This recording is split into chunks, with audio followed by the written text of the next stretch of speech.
intriga sa hiwalayan ng engaged couple na sina Bea Alonzo at Dominic Roque. Isa na rin ang tungkol sa tinutuluyang condominium unit at tunay na pinagkakakitaan ng dating aktor, gayong hindi naman daw ito aktibo sa showbiz.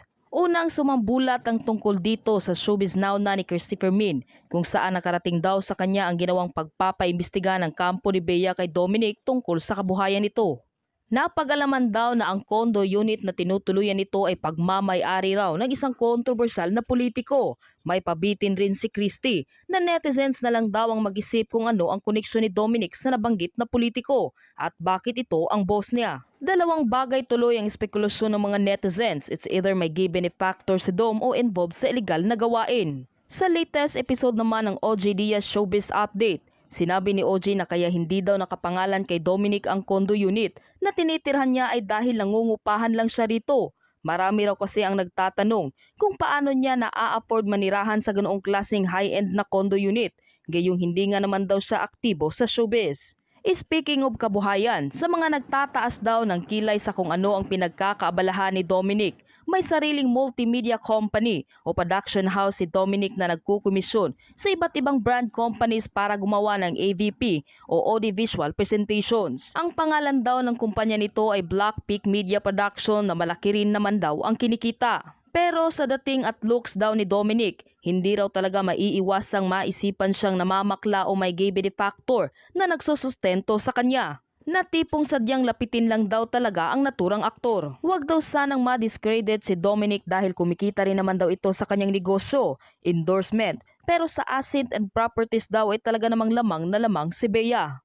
Tinangka rin daw makipag-ayos ni Dominic Roque kay Bea Alonzo pero bokeh raw at lumipad pa Singapore ang aktres kasama ang pamilya. Simula raw nang maghiwalay at pumutok ang chikang hindi na nga matutuloy ang kasal nila ng fiancé na si Bea Alonzo. Halos hindi na raw lumalabas ng condo unit niya ang aktor na si Dominic Roque. Samantala nagsalita na ang di umano'y sugar daddy ng aktor na si Dominic Roque sa kanyang naging panayam nang maitanong sa kanya ang tungkol sa pagkakaugnay ng kanyang pangalan sa hiwalayan ni Bea Alonzo at Dominic Roque. Sinabi niya, masyado namang mababa ang tingin niyo sa mga taong ganun, na ang ibig sabihin na ang lalaki ay nakikipagrelasyon rin sa isang lalaki. Matipid man ang kanyang naging sagot pero pinasisinungalingan niya ang lahat ng mga paratang na pilit na ibinabato sa kanya. Dito na tayo sa politiko. Sinabi ko nga po kanina na dalawang senador po ang tumawag sa akin, si Senator Rapi Tulfo at si Senator Jinggoy Estrada. Natural lamang po na reaksyon niya ng mga politiko ngayon. Kasi hindi lang po showbiz ang binubulabog ngayon ng hiwalayang Dominic at Bea dahil meron ngang nadamay na politiko. Di ba? Di ba, Romel? Ano ba ang tanong mo dyan?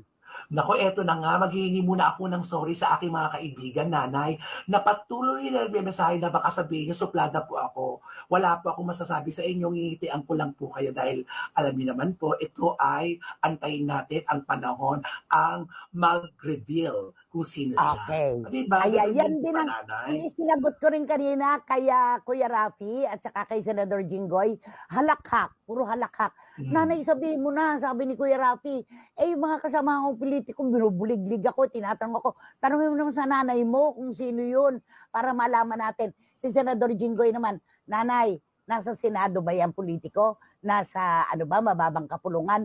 Ano ba? Anong posisyon niya? Wala akong sasabihin. Sabi ko, eto po ang taya ko sa issue na ito. Kami po ang naglantad nito. Alam ni Dominic Roque na hindi imbento ang kwentong ito. Alam ni Dominic Roque na totoong may pangalan ng politiko na dapat sambitin sa isyong ito. Alam ni Dominic Roque kung sino ang may-ari at kanino nakapangalan ang condo unit na mamahalin na tinitirhan niya. Alam ni Dominic Roque na siya ang dapat magpaliwanag at magbukas ng issue at hindi kami. Yun ang aking taya dito. Kailangan siya ang magpaliwanag kung bakit lumulutang ang kwentong ito. Hindi pwedeng kami. Dahil hindi naman kami involved hindi naman kami sangkot. Diba? At saka, ang daming sources, kalat na kalat ito.